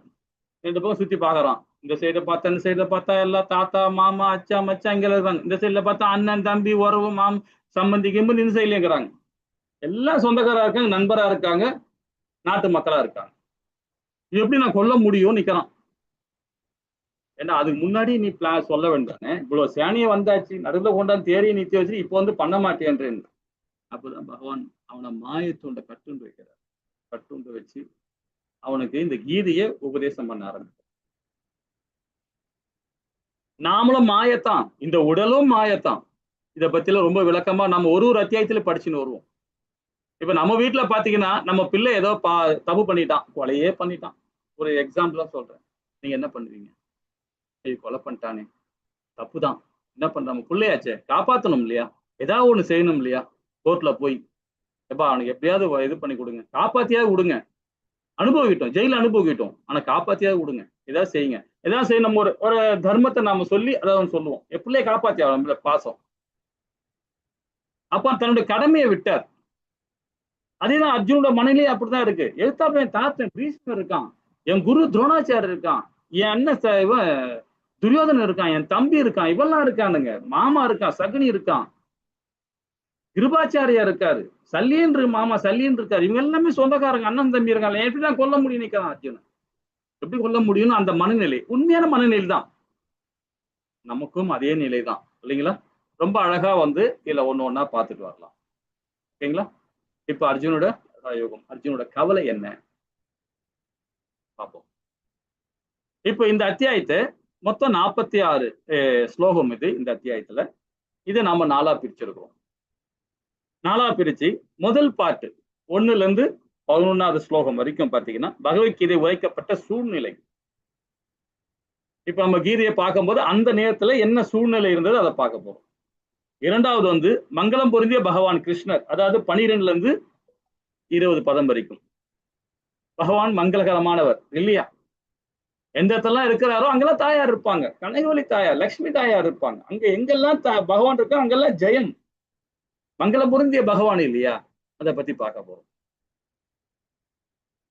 பகவான் பக்தர்களை காக்கிறார் 21ல இருந்து 27வது பதம் வரைக்கும். அதே மாதிரி வாழ்வின் துன்பங்கள், நமக்கு எல்லாருமே வாழ்வில துன்பங்கள் வரும், இன்பம் வரும் துன்பம் வரும், மாறி மாறி வரும். அதுதானே நம்மளுடைய வாழ்க்கையே அப்படின்னு நாம நினைச்சுட்டு இருக்கோம் இல்லைங்களா. அதே பௌதிக தன்மையில இருக்கும் போது இன்பம் துன்பம் வரும், அதே ஆன்மீக தன்மை இன்பம் வராது துன்பம் வராது, சமநிலையோட இருப்போம் நாம். அதை பத்தி பகவான் வந்து அடுத்த அத்தியாயத்தான் சொல்ல போறாரு. இந்த இடத்துல வாழ்வின் துன்பங்களை பத்தி அர்ஜுனன் கவலைப்படுறான் இல்லையா, என்னென்ன துன்பங்கள் சொல்லிட்டு நமக்கு அந்த துன்பங்கள் தான். அது ரொம்ப அழகா அர்ஜுனனை வந்து அவன் மூலியமா நாம கேட்க போறோம். இந்த இடத்துல முக்கியமான விஷயம் என்னன்னு பாத்தீங்கன்னா, நாமளாவே இருக்கக்கூடாது. அர்ஜுன மனநிலை இருந்து நாம இந்த கீதையை படிக்கணும். இப்ப நாமெல்லாம் யாரெல்லாம் அர்ஜுனன், அந்த மனநிலை இருந்தது கீதையை கேட்டாதான் நாம நல்லா உள்வாங்க முடியும். நமக்கு நிறைய பிரச்சனை இருக்கும், நம்ம தப்பு பண்ணியிருப்போம், சரி பண்ணியிருப்போம், நிறைய தர்ம காரியங்கள்லாம் பண்ணியிருப்போம். அது ஒரு பக்கம் இருக்கட்டும். நாம அர்ஜுன மனநிலையிலிருந்து கீதையை பார்க்கணும். அப்பதான் நம்ம நிறைய உள்வாங்க முடியும் இல்லைங்களா. நம்ம நினைச்சுப்போம், நம்ம நிறைய தாமதம் பண்ணுமே, நமக்கே இவ்வளவு பிரச்சனை வருது, ஏன் பகவான் நம்மளுக்கு ஒரு பிரச்சனை கொடுக்குறாரு அப்படிதான் நம்ம நினைக்க வேண்டியிருக்கும் நாமளா இருந்தா. அதே அர்ஜுன மனநிலை இருக்கும்போது பாத்தீங்கன்னா அந்த தன்மையே நமக்கு வராது. அர்ஜுனன் கேட்கிற கேள்வி எனக்குள்ள உண்டான கேள்வி அர்ஜுனன் கேட்கறான்டா அப்படின்னு கேட்க வேண்டியது. அது மாதிரி நீங்களும் கேள்வி கேட்கணும். அதுக்குள்ள விளக்கம் நம்ம கொடுக்குறோம். ஓகேங்களா? சரி, இப்போ ஃபர்ஸ்ட் ஸ்லோகம் திருதராஷ்டிரர் என்ன சொல்றார்? முதல் ஸ்லோகத்துல அவர் தான் ஆரம்பிக்கிறார். இப்ப 1ல இருந்து 11வது ஸ்லோகம் வரைக்கும் என்ன நடக்குது பார்ப்போமா? ஹரே கிருஷ்ணா மாதாஜி. யாராவது அதே மாதிரி ஸ்லோகம் படிக்கிற யாராவது இன்ட்ரெஸ்ட் இருந்துன்னா தாராளமா படிங்க. 2 பேர் இருக்கிறாங்க. உங்களுக்கு யாராவது படிக்கணும் ஆசை இருந்ததுன்னா ஹேண்ட் ரைஸ் பண்ணுங்க, உங்களுக்கு கொடுப்பாங்க. ஹரே கிருஷ்ணா மாதாஜி, படிங்க மாதாஜி. ஹரே கிருஷ்ணா. படிக்கட்டுமா குருஜி? படிங்க மாதாஜி. அத்தியாயம் 1, குருட்சேத்திர போர்க்களத்தில் படைகளை கவனித்தல். திருதராஷ்டிர உவாச்ச தர்மக்ஷேத்ரே குருட்சேத்ரே சமவேதாயுயுத்சவः மாமகா பாண்டவாஸ்சைவ கிம் அகுர்வத சஞ்சய. ஹரே கிருஷ்ணா. ஹரே கிருஷ்ணா. அழகா படிச்சீங்க. இந்த இடத்துல பாத்தீங்கன்னா திருதராஷ்டிரர் கேட்கிறார். என்ன கேட்கிறார் பாருங்க. திருதராஷ்டிரர் கூறினார், புண்ணிய யாத்திரை தலமான குருஷேத்திரில் போர் புரிய விருப்பம் கொன்று ஒன்று கூடிய பிறகு என் மகன்களும் பாண்டவின் பொருளும் என்ன செய்தார் சஞ்சயனே அப்படின்னு சஞ்சய் கிட்ட கேட்கிறார். அவருடைய செக்யூரிட்டி. ஏன்னா நம்ம பொண்ணு படிச்சோம் இல்லையா, வியாத வியாசர் அந்த அந்த அந்த பவர் வந்து கொடுத்திருக்கிறார் சஞ்சயனுக்கு. அப்போ அங்க வந்து பாக்குறான், எங்க அவருடைய ரூம்ல இருந்து, திருதராஷ்டிரர் ரூம்ல இருந்து அங்க வார்ல என்ன நடக்குதுன்றத இவன் சஞ்சயன் அங்க பார்த்து சொல்லணும். அப்ப என்ன மாதிரி டெலிகிராஸ் பண்ணிருக்க அந்த டெலி பாருங்க. இப்ப நாமெல்லாம் உட்காந்து வீட்டுல இருந்து டிவி பாக்குறோம், அமெரிக்கால நடக்குது பாக்குறோம் இல்லைங்களா? 5500 வருஷத்துக்கு முன்னாடியே ரொம்ப அற்புதமா சஞ்சயன் பாக்குறான். அது மாத்திரம் இல்ல, இன்னொரு விஷயம் பாத்தீங்கன்னா ரொம்ப அபூர்வமான விஷயம் என்னன்னு பாத்தீங்கன்னா 11வது அத்தியாயம் பகவானுடைய விராட் ரூபம், விஸ்வரூபத்தை காட்டுறாரு பகவான் 11 அத்தியாயத்துல. அங்க சஞ்சயன் பார்த்துட்டு சொல்றான் திருதராஷ்டிரர் கிட்ட, அவருடைய மேல போட்டிருக்க மாலை ஆபரணங்கள், அவர் சந்தன மாலை, நிறைய புஷ்பங்கள் போட்ட அந்த ஸ்மெல் வந்து அவனுக்கே கிடைக்குது. அவன் சொல்றான் திருதராஷ்டிரர் கிட்ட, சஞ்சயன் சொல்றான், அந்த சந்தனம் ஜவ்வாது அந்த மலர்கள் வாசனை அப்படி இருக்கு அப்படின்னு சொல்லிட்டு வர்ணிக்கிறான் பகவான சஞ்சயன். வர்ணிச்சு திருதராஷ்டிரர் சொல்றான், இவர் இருக்கிற இடத்துல இருந்தும் போர் நடக்கிற குருஷேத்திரமும் எவ்வளவு லாங் தெரியுங்களா? அந்த அளவுக்கு அந்த காலத்து டெக்னாலஜி இருந்தது. நாம இன்னைக்கு என்ன பண்றோம், எங்கேயோ அமெரிக்காவுக்கு போன்ல பேசுறோம், பாக்குறோம், எல்லாம் செய்யறோம். ஆனா அங்க இருக்கிற அந்த ஸ்மெல்லு உணர முடியுமா? ஆனா இவன் உணர்றான் பாருங்க. அந்த அளவுக்கு டெக்னாலஜி அப்ப இருந்தது இல்லைங்களா? அதை பத்திலாம் 5வது 4வது அத்தியாயத்துல விரிவா படிப்போம். ஓகேங்களா? சரி, இப்போ இவர் கேட்ட கேள்வி என்ன, திருதராஷ்டிரர் கேள்வி கேட்டு என்ன அப்படின்னு பாத்தீங்கன்னா, உரைக்கப்பட்ட சூழ்நிலையை திருதராஷ்டிரன் மனநிலை, துரியோதனோட மனநிலை, இதுல கொஞ்சம் கேப் இருந்தாலும் கொஞ்சம் டெக்னிக்கலி ப்ராப்ளமா இருக்கு, அது கொஞ்சம் அண்டர்ஸ்டாண்ட் பண்ணீங்க. திருதராஷ்டிரோட மனநிலை, துரியோதனோட மனநிலை. இப்ப பகுதி 1 நம்ம 4ஆ பிரிச்சிருக்கோம் இல்லையா? இதுல ஃபர்ஸ்ட் பார்ட்டை நம்ம பார்க்கலாம். இப்ப திருதராஷ்டிரோட மனநிலைன்னு பாத்தீங்கன்னா சந்தேகம், பாரபட்சம், பயம். யாருக்கு? திருதராஷ்டிரருக்கு. ஏன் சந்தேகம் வந்தது? ஏன் அவருக்கு பாரபட்சம்? இந்த ஸ்லோகத்தோட சாராம்சம் தான் பயம். சந்தேகம் வந்து எதுக்காக வந்தது காரணம் பாத்தீங்கன்னா, அது வந்து தர்மக்ஷேத்திரம். அது எங்க சண்டை போடுற இடம் வந்து தர்மக்ஷேத்திரம், குருஷேத்திரம். அது ஒரு புனிதமான வழிபாட்டு தலம். அது சத்தியுகத்துல இருக்கும்போது குருன்ற மன்னர் அந்த இடத்த வந்து யாகம் பண்ணி பகவான் கிட்ட கேட்டுக்கிட்டார், இந்த இடத்துல யாரெல்லாம் புண்ணிய காரியம் செய்யறாங்களோ அவங்க எல்லாம் முக்தி அடையணும், அதே மாதிரி இங்க யாரெல்லாம் இறக்குறாங்களோ அவங்களும் முக்தி அடையணும் அப்படின்னு கேட்டார். இங்க அதர்மத்துக்கு வேலையே கிடையாது, தர்மம் மட்டும்தான் நிலைக்கணும்ன்றது அவரு வரமா வாங்கியிருக்கிறார். அப்படிப்பட்ட இடத்துல பகவான் செலக்ட் பண்ணி அந்த இடத்துல வார் வச்சதுனால அங்க யாரெல்லாம் அதர்மவாதியோ கண்டிப்பாக கொல்லப்படுவாங்க அப்படின்றது யாருக்கு தெரியுது? திருதராஷ்டிரருக்கு தெரியுது. அதுதான் சந்தேகம்.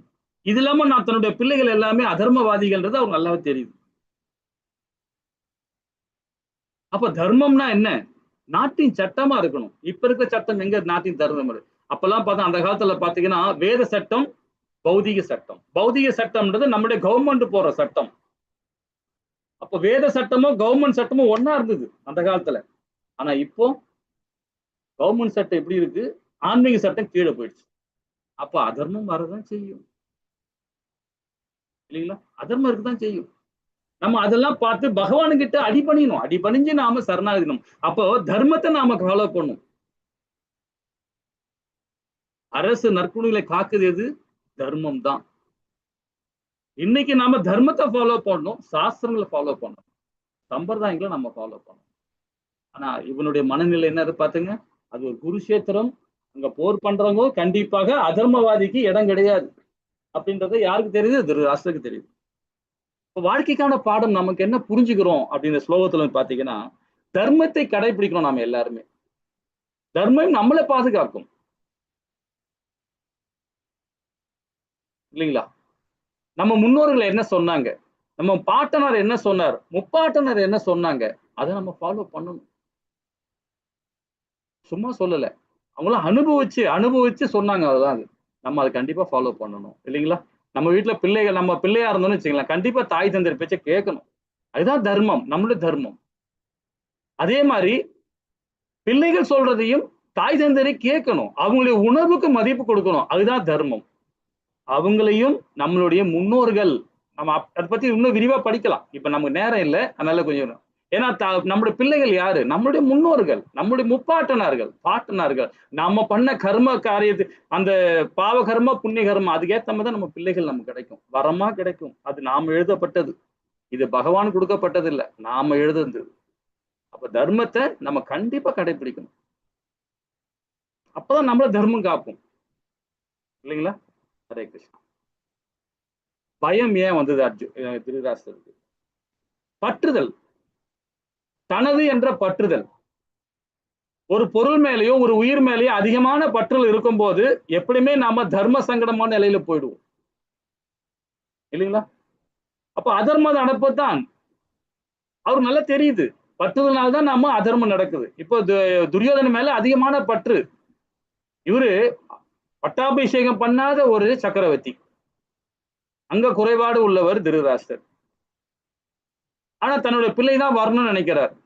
பாண்டுகிட்ட சத்தியம் கொடுத்தார், சத்தியத்தை மீறுறார். தன்னோட பிள்ளைகள் தான் அரசாட்சிக்கு வரணும்னு ஒரு இது இல்லைங்களா? இது ஒரு பக்கம் இருந்தாலும் பற்றுதல் நமக்கு பாத்தீங்கன்னா, நம்ம ஒரு எக்ஸாம்பிள் சொல்றோம் பாத்தீங்களா? ஒரு பிள்ளை மேல நம்ம அதிகமான பற்று வச்சிட்டோம், பாசம் வச்சிட்டோம் நம்ம பிள்ளைகள் மேல. தப்பு இல்லை, நம்ம அதான் வைக்கணும். ஆனா அளவு கடந்து போகும்போது பாத்தீங்கன்னா, அவர் செய்யற கெட்ட காரியம் நமக்கு தெரியாது, நல்ல காரியம் நம்மள கண்ணை மறைக்கும். நல்ல காரியம் மட்டும் புகழ்ந்து பேசுவோம், கெட்ட காரியம் போது கவனம் விட்டுருவோம். பற்றுதல். அப்போ அதிகமான பற்றுதல் இருக்கும்போது பாத்தீங்கன்னா, திருதராஷ்டிர பண்ண தப்பு அதுதான். நிறைய இடம் கொடுத்துட்டார் துரியோதனுக்கு. அவன் பண்ற தப்பெல்லாம் சரி பண்ணிட்டே, அது சரி பண்ணாம அவனை சரின்னு இது பண்ணிட்டே வர்றார். அதனால அதர்மம் பயம் வந்துச்சு அவருக்கு இல்லைங்களா?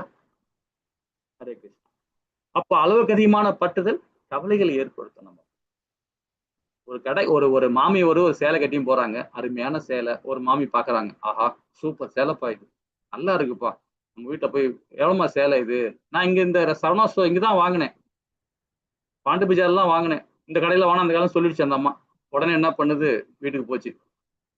அவர் ஐயங்கிட்ட போய் பணம் கேட்டு வாங்கிக்கிட்டு நேரா சரவணா ஸ்டோருக்கு போயிடுச்சு. ஏதோ ஒரு கடைக்கு போறாங்க, டி நகர்லயோ பாண்டு பஜார் இங்க கடைக்கு போறாங்க, போய் பொருளை வாங்குறாங்க. போய் பார்த்தா அந்த கடையில ஆல்ரெடி அந்த அம்மா கட்டி இந்த சேலை அங்க ஒண்ணு இருக்கு, கடையில இருக்கு. நான் ஒரு எக்ஸாம்பிள் தான் சொல்றேன். அப்போ அந்த சேலையை பார்த்த உடனே அந்த அம்மா, இந்த சேலை தான் அந்த அம்மா கட்டி, ரொம்ப நல்லா இருக்கு, இது எவ்வளவுங்க அப்படின்னு அமௌண்ட்டு சொல்லிடுச்சு. சொல்லிட்டாங்க. சரி வாங்கிறது ரெடி பண்ணும்போது அப்போ இன்னொரு அந்த கடையில உள்ளவர் சொல்றாரு, இல்லைங்க இந்த ஆல்ரெடி இந்த சேலை வாங்கிட்டாங்க, இன்னொருத்தர் பில்லும் போட்டாரு, இங்க வச்சுட்டு போயிருக்காரு அப்படின்னு. அப்ப அந்த அம்மாவுக்கு ஒரு மாதிரி ஆயிடுச்சு.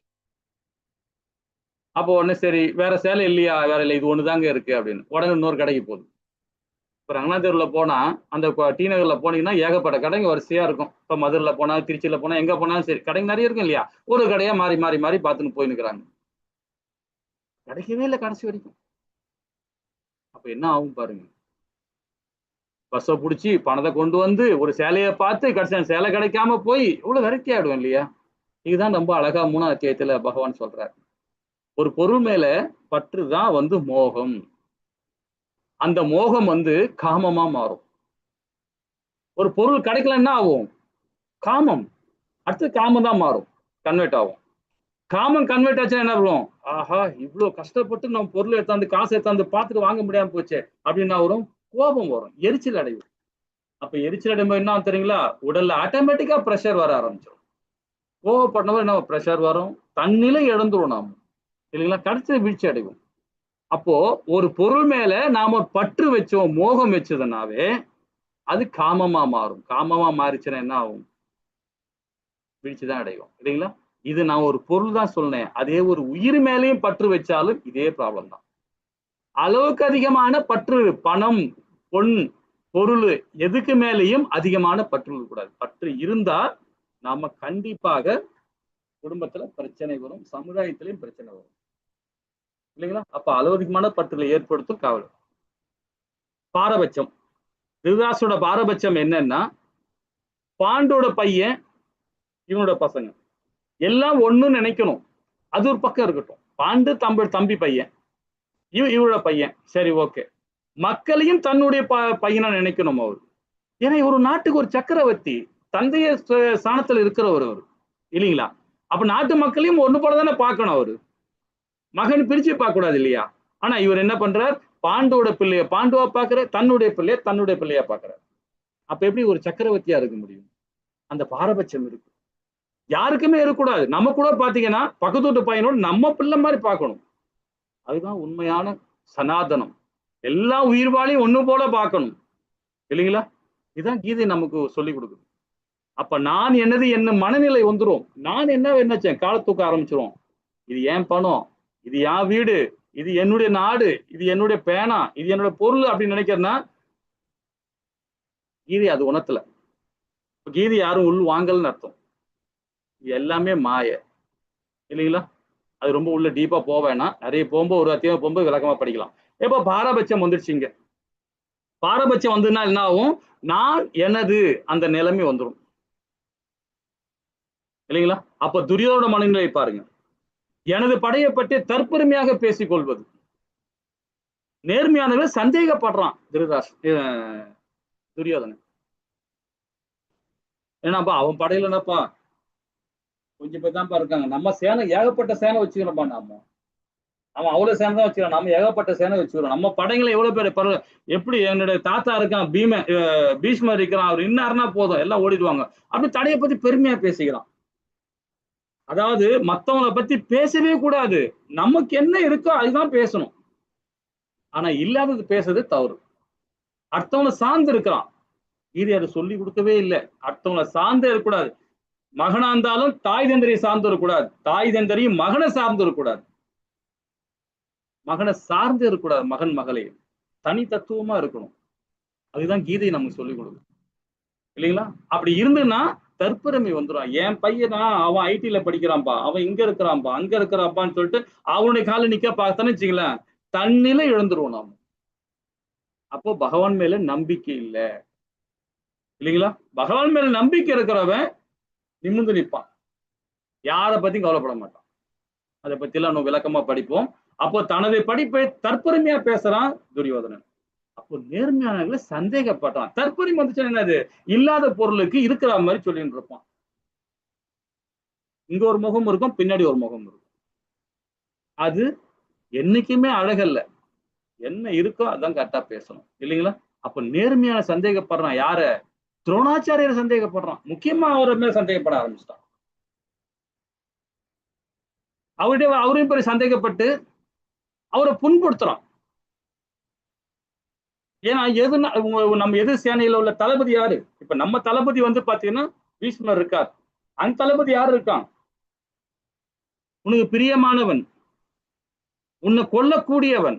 யார? துரோணாச்சாரியர் கொல்லக்கூடியவன். அதுக்காக வேள்வியிலிருந்து வந்தவன் அவன். துருபதனோட பையன் துஷ்யதூபன் தான் அந்த சேனாதிபதியா இருக்கான். அவன் உன்னை கொல்லக்கூடியவன். அவனுக்கு நீ எல்லா விதமான கலையும் கத்து, அர்ஜுனுக்கு எப்படி குத்தியோ அதே மாதிரி கலையை கத்து கொடுத்துட்ட. நீ தொலை போயிட போற அப்படின்னு சந்தேகப்படுறான். யாரு? துரோணாச்சாரியார். அது எவ்வளவு பெரிய தப்பு இல்லைங்களா? அபராதம் இல்லையா?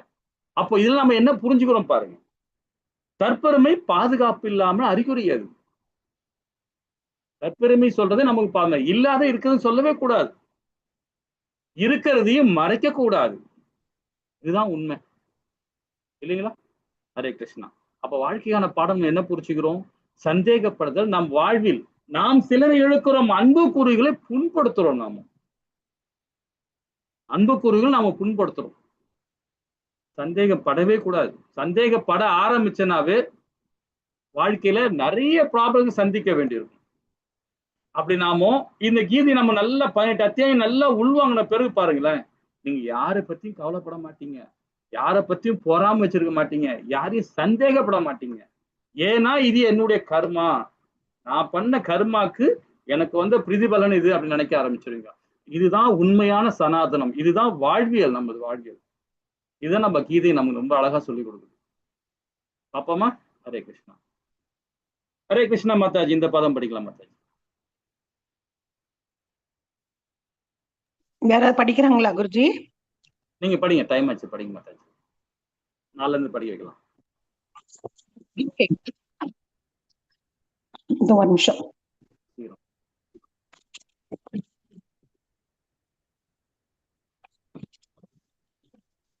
ஹரே கிருஷ்ணா. ஒரு நிமிஷம் குருஜி, வந்துட்டேன். இது தெரியல, புக்க பார்த்து படிக்கிறேன். சகோதாத்ராஷ்ராணாம்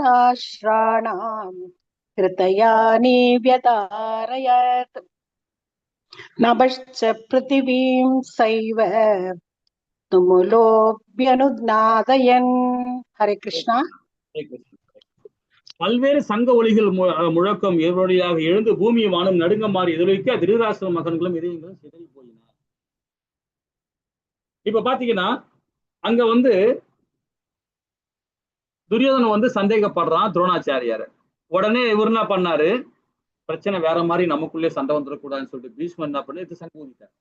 அவர் சங்கத்து ஊதிட்டார். அவர் ஊதன உடனே அவங்க சைட்ல எல்லாருமே ஊத ஆரம்பிச்சிட்டாங்க. அவங்க சங்கு ஊதனம் பண்ணாருக்கு. பகவான் பார்த்தாரு, இங்க சங்கு ஊத ஆரம்பிச்சாரு.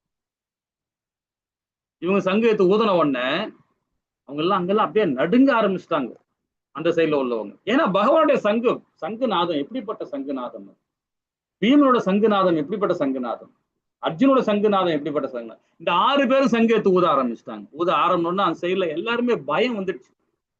மங்களங்களை பொருந்திய பகவான் கிருஷ்ணர் வெற்றி நான் அறிகுறி பாருங்க. தெய்வீக சங்குங்கள் பகவான் கிருஷ்ணர் இருப்பு வெற்றியை உறுதிப்படுத்துகிறது. அர்ஜுனன் கொடியில் ஹனுமான் இருக்கார், தாயார் இருக்கிறாங்க, அதிர்ஷ்ட தேவதை கனகவல்லி தாயார் இருக்கிறாங்க. அர்ஜுனனுக்கு கொடுக்கப்பட்ட அக்னி தேர். இந்த 6 பத்தாது, 24 30 சொல்லலாம் வெற்றிக்கான அறிகுறிகள். நம்ம சிம்பிளா 6 எடுத்துக்கிறோம். இந்த 6ல பாருங்க, சங்குநாதங்கள் முக்கியமானது. பகவான் கிருஷ்ணர் இருப்பு வெற்றி உறுதி கிடைக்குது. அர்ஜுனோட கொடியில பகவான் ஹனுமான் இருக்கார், தாயார் இருக்காங்க. ஏன்னா பகவான் எங்க இருக்காங்க, தாயார் இருப்பாங்க. அர்ஜுனுக்கு கொடுக்கப்பட்ட தேர் அக்னி, பகவானோட கொடுக்கப்பட்ட தேர். இது வெற்றிக்கான 6 விதமான அறிகுறி நம்ம படிக்கிறோம். அனைத்து பாண்டவரும் சங்கிலி ஊதினர் மற்றும் எல்லா வாதிகளும் அதிர்ந்து முழுங்கினர். இப்ப பகவானுடைய சங்கு பாருங்க, பஞ்சசங்கு ரொம்ப அழகான சங்கு. அதுக்கு ஒரு பெரிய வரலாறே சொல்லலாம். நீங்க 2வது லெவலுக்கு வாங்க, இதை பத்தி எல்லாம் விரிவா பொறுமையா நின்று நிதானமா படிக்கலாம். இப்ப நமக்கு நேரம் இல்லை, இந்த 1 மணி நேரத்துல எழுதி படிக்க முடியாது. ஒரு முக்கியமான சாராம்சம் தான் பேசணும். ஒரு 10 நிமிஷம் 20 நிமிஷம் அதிகமாகும் ஃபர்ஸ்ட் அத்தியாயம், அதனால கொஞ்சம் பொறுத்துங்க. 2வது அர்ஜுனோட சங்குநாதம் பாருங்க, வேதந்தம்.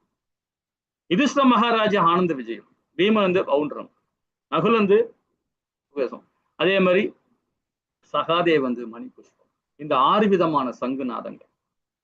அப்ப எல்லாரும் அவங்க ஆப்போசிட்ல உள்ள எல்லாருமே பயம் வந்துருச்சு. ஓகேங்களா? சரி, இது ஏன் சொல்ல வரேன், ஏன் பகவானை பத்தி சொல்ல வரேன்னா, இந்த அத்தியாயத்துல இந்த 18 அத்தியாயத்துல கடைசி பதம் 700வது ஸ்லோகத்துல சஞ்சயன் வர்ணிக்கிறான். பகவான் சொல்றான், என்ன சொல்றான் பாருங்க. யோகியின் இறைவனான கிருஷ்ணர் எங்கெல்லாம் இருக்கிறாரோ, உன்னத வில்லாளியான அர்ஜுனன் எங்கெல்லாம் இருக்கிறாரோ, அங்கெல்லாம் நிச்சயம் செல்வம் செற்றியும் அசாதாரண வலிமையும் நியாயம் இருக்குது என்பது எனது அபிப்பிராயம். ஏன்னா 2 பேருமே நரநாராயணனுங்க. யாரு? அர்ஜுனனும் பகவானும். ஈருடல் ஓர் உயிர், அதை பத்தி எல்லாம் பின்னாடி படிக்கலாம். ஈருடல் ஒரு உயிரா இருந்தவங்க 2 பேருமே. அப்ப பகவான் எங்கெல்லாம் இருக்கிறாரோ அங்கெல்லாம் செல்வம் உண்டு, வெற்றி உண்டு, அசாதாரண தன்மை அப்படி இருக்கும். எல்லாத்தையும் அடிச்சுன்னு வந்துடலாம். கூட அர்ஜுனன் வேற இருக்கிறான். அர்ஜுனன் சாதாரண ஆள் இல்லை இல்லைங்களா? அவரை பத்தி விரிவா ஒன்றும் படிப்போம். ஹரே கிருஷ்ணா. நம்ம வாழ்க்கைக்கான பாடம் அப்படி என்ன புரிஞ்சுக்கிட்டோம் அப்படின்னா, பகவான் கிருஷ்ணனும் சரணடைந்த ஒருவனுக்கு மிகப்பெரிய ஆபத்து இருந்து பயப்படுறதுக்கு எதுவுமே இல்லை. பகவான் மேல் நம்பிக்கை இருக்கணும். கோயிலுக்கு போனா எதுக்கு போறோம்? பகவானுக்கு பணிவிட போகணும். நம்ம என்ன பண்றோம்? என்னையா படைச்ச கிருஷ்ணா, என்னை ஏன் இப்படி வச்சிருக்க? எனக்கே இவ்வளவு துன்பம் வருது, என் பிள்ளைக்கு ஏன் கல்யாணம் ஆகல, ஏன் அதுக்கு அதான் போராடப்படணும். அதுக்காக போறோம் கோவிலுக்கு? போகக்கூடாது. பகவானுக்கு தொண்டு செய்ய போகணும். அப்ப நீங்க பகவான் மேல நம்பிக்கை இல்லாதான் அவரையும் போய் கேள்வி கேட்கணும். பகவான் மேல நம்பிக்கை இருக்கணும். நம்பிக்கை வச்சு நாமோ நம்ம பணிவிடை பகவானுக்கு கொடுக்கணுமே தவிர அவரை போய் கேட்க கூடாது. நமக்கு என்ன கொடுக்கல? எல்லாமே கொடுத்துட்டாரு. அண்ணன், தம்பி, சமுதாயம், உறவு, காற்று, மண்ணு, பூமி எல்லாத்தையும் கொடுத்துட்டாரு. இன்னும் என்ன வேணும்? நம்ம வாழ்ந்து காட்டணும். அதை விட்டுட்டு அவரே போய் குறை சொல்றோம் இல்லைங்களா? அப்போ பகவான்கிட்ட சரணாகதி அடையவன் யாரா இருப்பான்? சனா தர்மத்தை ஃபாலோ பண்றவன் தான் பகவான் கிட்ட சரணாகதி அடையும். சரணாகதி அடைஞ்சிட்டுனா அவன் என்ன கேட்பானா? பகவான் கிட்ட கேட்கவே மாட்டான். பகவானே எல்லாத்தையும் கொடுத்துட்ட, நான் உனக்கு தொண்டு செய்ய வந்துக்கிறேன் அப்படின்னு நினைப்பாரு இல்லைங்களா? ஹரே கிருஷ்ணா. இப்போ இந்த இடத்துல பாத்தீங்கன்னா வாழ்க்கைக்கான பாடம் அப்படின்னு பாத்தீங்கன்னா, ராக்கே கிருஷ்ணா மாரே கிருஷ்ணா ராக்கே. பகவான் மேல திரௌபதி வச்ச நம்பிக்கையாலதான் அன்னைக்கு அந்த மாணவங்க 19 சரி புனிதம் அடைஞ்சாங்க இல்லைங்களா? பகவான் மேல் நம்பிக்கை இருக்கணும். யுதிஷ்டிர மகாராஜா நம்பிக்கை இல்லாம அவனே போய் விளையாடி அவன் தோத்து விட்டான். அவன் தோத்து இல்லாம நாடையும் தோக்க வச்சான், அண்ணன் தம்பியும் தோக்க வச்சான். பகவான் மேல் நம்பிக்கை இல்லை, கடைசியில இந்த இடத்துல போச்சு. ஆனா அதே திரௌபதி பகவான் மேல் நம்பிக்கை வச்சனால அந்த இடத்துல காக்கப்பட்டா ஆகும் இல்லைங்களா? அது மாதிரி பகவான் மேல நம்பிக்கை இருக்கணும். அனுமான் கொடி, அனுமான் எப்படிப்பட்டவர் இல்லைங்களா? அவர் அந்த கொடியில உட்கார்ந்து இருந்தாருன்னா போதுமே, எவ்வளவு பெரிய விஷயமா இருந்தாலும் ஒண்ணும் செய்ய முடியாது. வாரெல்லாம் முடிஞ்சு போச்சு. டேய் அர்ஜுனா இறங்கடா தேர்ல இருந்துன்றார் பகவான். நீ இறக்கி விடணும்ன்றான் அர்ஜுனன். டேய் நான் என்னடா, நான் தேர் ஓட்டியா, நான் சாரதிரா அப்படின்றான். தேர் ஓட்டி என்ன தெரியுமா வேலை? வாறு முடிஞ்ச உடனே என்னை இறக்கி விடுறதான் உன் வேலை அப்படின்றான். இவ்வளவு திமிரு பாருங்க. அதுக்கப்புறமா சொல்றாரு, டேய் அவனை இறங்கி ஓடி போயிடு, இறங்க போறியா இல்லையான்னு சொல்லிட்டு பகவானை திரும்பி பார்த்து சத்தம் போடுறாரு அர்ஜுனன். அப்புறம் இறங்கி போய் அங்க நிக்கிறான். போய் நின்றுட்டு பகவானுக்கு ஜம்ப் பண்ணாரு. தேர் டப்புன்னு வெடிக்குது. உடனே என்ன கிருஷ்ணா அண்ணாக்கு என்ன ஆச்சு, என்னாச்சுன்னு கேக்குறான். இந்த வாரம் நீயா ஜெயிச்ச? மேல இருக்காரு அனுமான். இது கொடுத்தது யார் தெரியுமா? அக்னி பகவான். நாங்க 3 பேரும் சேர்ந்து எல்லா இது நாங்க வாங்கிக்கணும்டா, நீ கிடையவே கிடையாது. அதை புரிஞ்சுக்கோ. நீ இந்த இடத்துல எல்லா வேலையும் முடிஞ்ச பிறகு நான் சொன்ன பத்தியா, அங்கதான்டா உன்னுடைய இதே ஸ்டார்ட் ஆகுது. பகவான் எல்லாருக்கும் வரும். நமக்கு அப்படிதான். நாம என்ன பண்ணிக்கிறோம்? டாக்டர் படிச்சுட்டோம், இன்ஜினியரிங் படிச்சுட்டோம், கலெக்டர் படிச்சுட்டோம், அப்படி படிச்சுன்னு சொல்லுவோம். ஆட்டோமேட்டிக்கா அந்த நான் என்ற அகந்தை வந்துடும். ஆனா கீதை அவர் சொல்லி கொடுக்கல. கீதை அற்புதமா சொல்லி கொடுத்துருக்கு இல்லைங்களா? அனுமானோட கொடி இருந்தது இல்லையா? அவர் கர்ஜிக்கிறார். எல்லாரோட இவன் கம்பெனி கர்ணன், அவன் விடுற அம்புலாம் ஒண்ணுமே செய்ய முடியாது, யாராலுமே செய்ய முடியாது. பகவான் எல்லாத்தையும் உள்வாங்குறார். இவரு உள்வாங்குறார். அக்னி பகவானை கொடுத்த தேரு அது உள்வாங்கிச்சு. மேல அனுமன் இருக்கார்.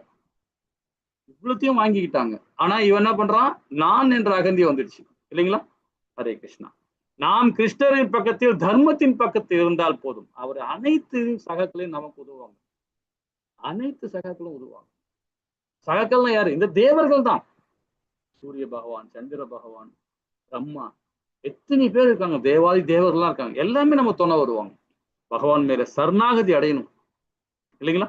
ஹரே கிருஷ்ணா. லக்ஷ்மி சொல்றோம் இல்லையா? பகவான் எங்கெல்லாம் எப்பொழுதெல்லாம் இருக்கிறாரோ லக்ஷ்மி அங்க இருப்பாங்க. அவரது கணவரின் இருப்பதில்லை. எனவே அனைத்து வளங்களும் உறுதிப்படுத்துகிறது. அர்ஜுன தேர் அக்னி பகவானால கொடுக்கப்பட்ட தேர். படிச்சோம் இல்லையா? 24வது பதம் பார்த்தாச்சு. ஹரே கிருஷ்ணா. ஹரே கிருஷ்ணா.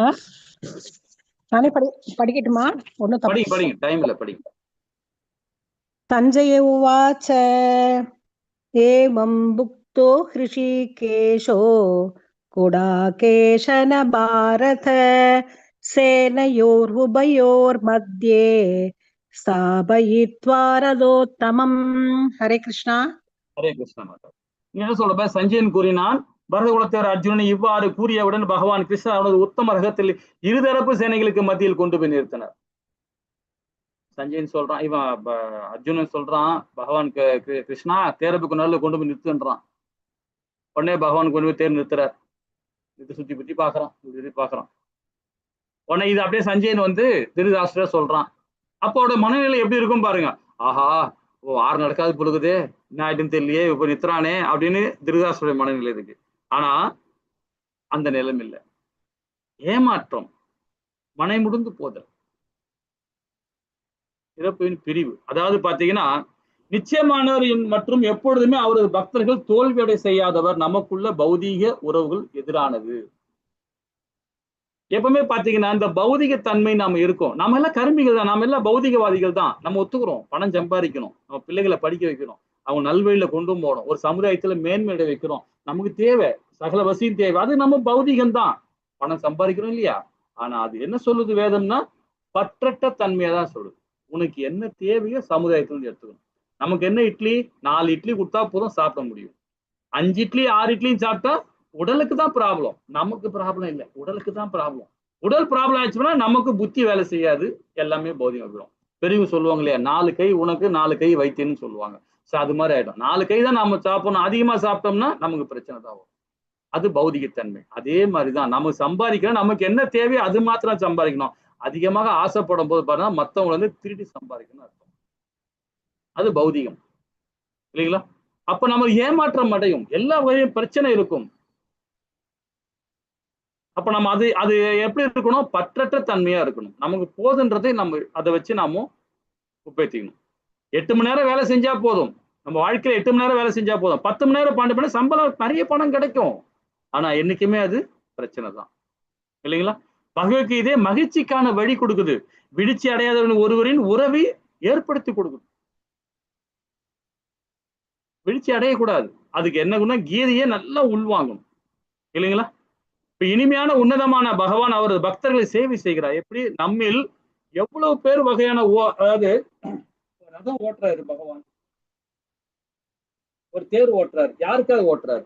அர்ஜுனுக்காக ஓட்டுறாரு, நமக்காக ஓட்டுறாரு. ஒரு கார் ஓட்டி இருக்கான், நம்ம வீட்டுல கார் டிரைவர் ஒருத்தர் இருக்காருன்னா டிரைவர் என்ன சொல்லுவோம், எல்லாமே கேவலமா தான் பார்ப்போம். டிரைவர் இல்லையா, நம்ம சமணம் கொடுக்குறோம் இல்லையா? அப்ப என்ன பண்ணுவோம், அப்பா அங்க போ, இங்க வா, அங்க போனோம், இங்க போனோம் சொல்லிட்டே இருப்போம், திட்டிகிட்டே இருப்போம், ஏதாவது பேசினே இருப்போம், ஓனர்ன்றது இல்லை. ஆனா இந்த ரதம் ஓட்டத்துல அவ்வளவு பெரிய விஷயம், பயங்கரமான விஷயம், ரொம்ப கடினமான விஷயம். ஏன்னா ஒரு சண்டை நடக்குதுன்னு வச்சுங்களேன், தேர் ஓட்டுறவன் தேர் ஓட்டின்னு இருப்பார். ஆனா பின்னாடி இருந்து என்ன சொல்லுவாரு, நீ வலது பக்கம் போ, இடது பக்கம் போ, நேரா போ, பின்னாடி வா, எப்படி சொன்னா காது கேட்குமா? கேட்காது. ஏன்னா அங்க ஐயோ குய்யா குய்யா கத்தி கிடப்பாங்க வார்ல. அப்ப என்ன பண்ணுவோம் தெரியுங்களா, அம்பு இருக்கு பத்தியா, அம்பு எடுத்து வலது பக்கம் போனா வலது பக்கம் முதுகுல குத்துவாங்க, இடது பக்கம் போனா இடது பக்கம் குத்துவாங்க. சில பேர் காலால ஒதிப்பாங்க. அந்த குத்து வாங்கி உதையும் வாங்கி அந்த ரதத்தை ஓட்டுறாருன்னா யாருக்காக ஓட்டுறாரு? நமக்காக ஓட்டுறாரு, தர்மத்தை காக்கன்றதுக்காக ஓட்டுறாரு இல்லைங்களா? அப்போ நம்மில் எவ்வளவு பேர் வாகன ஓட்டியாக ஒருவர் உத்தியோகத்தை நினைத்து பார்ப்போம். போரில் ஒரு தேரோட்டியை சந்திக்கும் கடினமான சேலை, ரொம்ப கடினங்கள், அது ரொம்ப கஷ்டம். அதெல்லாம் யாருக்காக பண்றாரு? நமக்காக பண்றாரு இல்லைங்களா? ஹரே கிருஷ்ண மத இரக்கத்தை பத்தி படிக்க போறோம். இனி வர ஸ்லோகத்துல 4வது பாட்டுக்கு வந்திருக்கோம். 4வது பாட்டுனா 28ல இருந்து 46வது பதம். இது ஒரு 5 பதம் தான் இருக்கு, இதை முடிச்சிருவோம். இதுல ஃபர்ஸ்ட்ல வந்து அர்ஜுனோட மனநிலை பார்க்க போறோம். அர்ஜுன் ஏன் அந்த மனநிலை இருக்காருன்னு பார்ப்போமா? 28 பதம் மாதாஜி. ஹரே கிருஷ்ணா. அர்ஜுன உவாச்ச திஷ்ட்வேமம் ஸ்வஜனம் கிருஷ்ண யுத்சும் சமுபஸ்திதம் சீதந்தி மம காத்ராணி முகம் ச பரிசுஷ்யதி. ஹரே கிருஷ்ணா. ஹரே கிருஷ்ணா. அர்ஜுனன் கூறினார், எனது அன்பு கிருஷ்ணரே, போராடும் உணர்வோடு என் முன் கூடி உள்ள எனது நண்பர்களையும் உறவினர்களையும் கண்டு என் உடல் அங்கங்கள் நடுங்கி வாய் விழுவதை நான் உணர்கிறேன். அர்ஜுன் என இறக்கப்படுறான். பற்று, நம்ம ஒரு சேலை கதை சொன்ன பத்தியில அந்த கதை தான் இது. நம்ம ஒரு சேலை வந்து அந்த அம்மா மாமி வந்து புடவை மேல பற்று வந்துருச்சு, அதனால மோகமாயிட்டாங்க. இவன் என்ன பண்றான், என் நண்பன் இருக்கான், என் உறவினர்லாம் இருக்கிறாங்க, அவங்க எல்லாம் பார்க்கும் போது எல்லாம் கொல்லணுமா அப்படின்றது பயம் வந்துச்சு. இதுல உள்ளடக்கம் பாருங்களேன். இவர் பெரிய ஒரு பிஸ்தா மாதிரி இவரு பெரிய ஒரு உண்மையிலே அதான். ஆனா என்னன்னா தான் என்று அகந்து வந்துடுச்சு அவனுக்கு. நம்ம எழுத்தாப்புல கொன்னுடுவோம், கொன்னுட்டாங்கன்னா அந்த பாவம் நம்மள வந்து சேர்ந்துருமே அப்படின்னு பயப்பட ஆரம்பிச்சிட்டான். ஆனா அவனுடைய கடமை என்ன? போர் பண்ணி ஆகணும். அதர்மம். ஏன்னா சத்திரியன் அவனோட வர்ணம் என்ன? சத்திரிய வர்மன் வர்ணத்துல இருக்கிறான். அந்த வர்ணத்துல சண்டை செஞ்சுதான் ஆகணும் அவன். அப்ப எழுத்தாளர் தாத்தாவை பாக்குறான், மாமாவை பாக்குறான், அண்ணனை பாக்குறான், தம்பியை பாக்குறான், குருவை பாக்குறான். தப்புதானே இல்லைங்களா? ஆனா இது நல்ல குணம் தான். ஆனா இது என்னன்னா பற்று அதிகமாக போன தன் கடமையை மறந்துடுறான். இதுக்கெல்லாம் நாளைக்கு விளக்கம் கொடுக்க போறார் பகவான். ரொம்ப அற்புதமா நாளைக்கு விளக்கம் கொடுப்பார். இரக்கத்தை பத்தி நம்ம இதுல படிச்சிருக்கிறோம். ஹரே கிருஷ்ணா. அப்ப வாழ்வின் துன்பங்கள் என்ன? மன அழுத்தத்தின் அறிகுறிகள், துன்பத்தின் வகைகள். அர்ஜுனன் போராட வேண்டாம் என தீர்மானிக்கிறான். இப்ப நம்ம மன அழுத்தம் வருது. எழுத்தாப்புல தாத்தா இருக்காரு, எவ்வளவு பெரிய பிதாமகர் அவரை போய் நான் கொல்லணுமா அப்படின்னு நினைக்கிறான். என்ன குரு துரோணாச்சாரியர், என் அண்ணன் துரியோதன் இருக்கான், என் மாமா சகுனி இருக்கான், என் மாமா சல்லியன் இருக்கான், கிருபாச்சாரியா இருக்காரு, இவ்வளவு பேர் இருக்காங்களா, மகான்கள்லாம் இருக்காங்க, நான் எப்படி கொண்டு அப்படின்னு.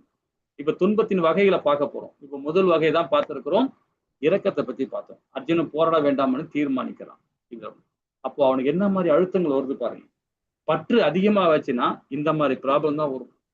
கை நடுங்கும், வாய் பேசதே வளரும், உடல் முள்ள நடுங்க ஆரம்பிச்சிடும், மயிர் வந்து அப்படியே நிட்டு நிற்கும், கரங்கள் காண்டி இப்ப தீக்கடை போடுறான். நம்ம கையில ஏதோ பொருள் நினைச்சுக்கலாம், பயம் என்ன ஆகும், கீழே போட்டுரும்.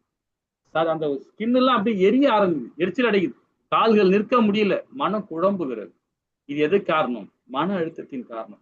அதிகமான பற்று இருக்கும் போது நம்ம பிள்ளைகள் மேலையும் சமுதாயத்து மேலையும் பொருள் மேலையும் உயிர் மேலையும் அதிகமான பற்று இருக்கும் போது நமக்கு இந்த ப்ராப்ளம் வரதான் செய்யும். அதிகமான பற்று இருக்கக்கூடாது. இது நாளைக்கு பகவான் ரொம்ப அழகா விளக்கம் கொடுக்க போறார். மன அழுத்தத்தின் கட்டுப்படுத்த பகவத்கீதை உங்களுக்கு உதவுகிறது. இன்னைக்கு வந்தவங்க எல்லாருமே நீங்க நாளைக்கு வந்து பாருங்க, ரொம்ப அற்புதமா இருக்கும். பகவான் கொடுக்க போறார். இன்னைக்கு எதுவுமே பேச போறது கிடையாது. எல்லாமே சஞ்சயனும் திருதராஷ்டிரரும் அர்ஜுனும் மாத்திரம் பேசுறாங்க இந்த ஸ்லோகத்துல. அப்ப துன்பகத்தின் வகைகள் என்ன? 3 வகையான வகைகள். அத்தியாத்மகா, அதாவது உடல் மற்றும் மனம் சம்பந்தமான துன்பங்கள். அதே அத்வைதகான் சொல்லும்போது இயற்கை சீற்றங்கள், பூகம்பம், பஞ்சம், வறட்சி, வெள்ளம், நோய், இதை பத்தி. அதிபூதகான் சொல்லும்போது என்ன? சமுதாயம், நாடு மற்றும் பிற உணர்வுகளில் அதுல வர துன்பங்கள். இந்த 3 விதமான துன்ப வகைகள் இது. ஆனா அதே வந்து பகவான் மேல நம்பிக்கை அடைஞ்சு அவர் மேல சரணாகதி அடைஞ்சு நீங்க பக்தியில பண்ணீங்கன்னா இதை பத்தி நீ கவலையே பண்ண. ஏன்னா இந்த உடல் எரியக்கூடிய உடல், இது அழியக்கூடிய உடல், புதைக்கக்கூடிய உடல், தண்ணியில போடுற உடல்.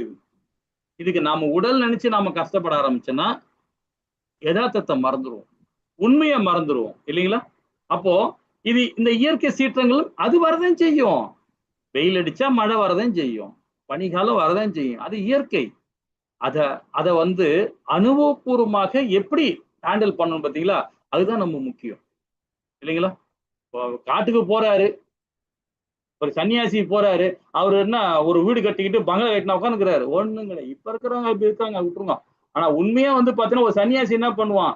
ஒரு கங்கையிலேயோ யமுனையிலேயோ காட்டுலயோ எங்கேயோ உட்காந்துக்கிட்டு அப்படியே பகவானுக்கு ஹரி பக்தோட ஹரே கிருஷ்ணா ஹரே கிருஷ்ணா கிருஷ்ணா கிருஷ்ணா ஹரி ஹரே ஹரே ராம ராம ராமன்னு சொல்லிட்டு இருப்பான்.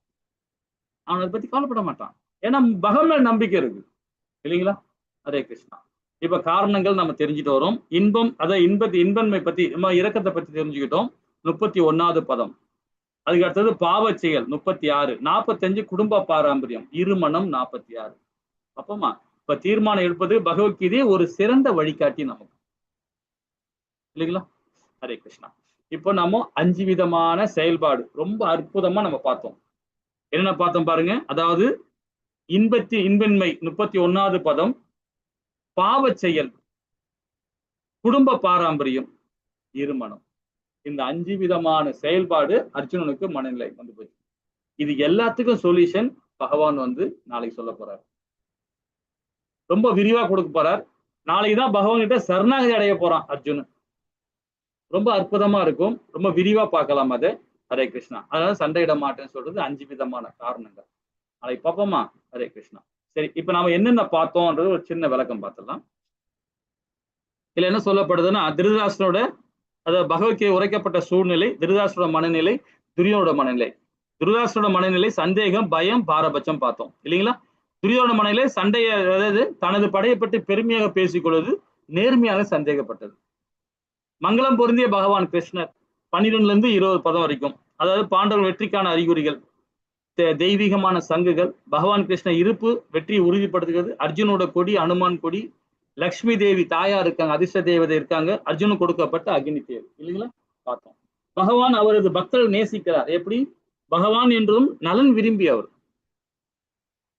அவர் பணக்காரன், ஏழை, இவன் அறிவாளி, இவன் முட்டாளு, இப்படிலாம் பார்க்க மாட்டார். ஏன்னா எல்லாமே நம்ம பகவானுடைய அம்சம், நம்ம எல்லாமே பகவானுடைய அம்சம் தான் இல்லைங்களா? அப்படி இருக்கும்போது அவர் எப்படி பார்ப்பாரு?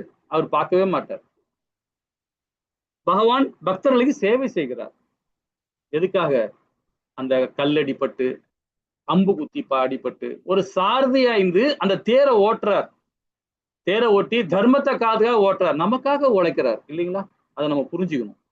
அப்போ வாழ்க்கையான துன்பங்கள் என்ன? 5 விதமான துன்பங்கள் நம்ம பார்த்தோம். மன அழுத்தத்தின் அறிகுறிகள், துன்பத்தின் வகைகள், அர்ஜுனு போராட வேண்டாம் என தீர்மானிக்கிற செயல்பாடு பார்த்தோம். அந்த 5 விதமான செயல்பாடும் நாளைக்கு நாமும் பகவான் மூலியமா நம்ம தெரிஞ்சுக்க போறோம். ஹரே கிருஷ்ணா. ஏதாவது டவுட் இருந்தா கேட்கலாம். வாஞ்ச கல்பத்து நாயக்கு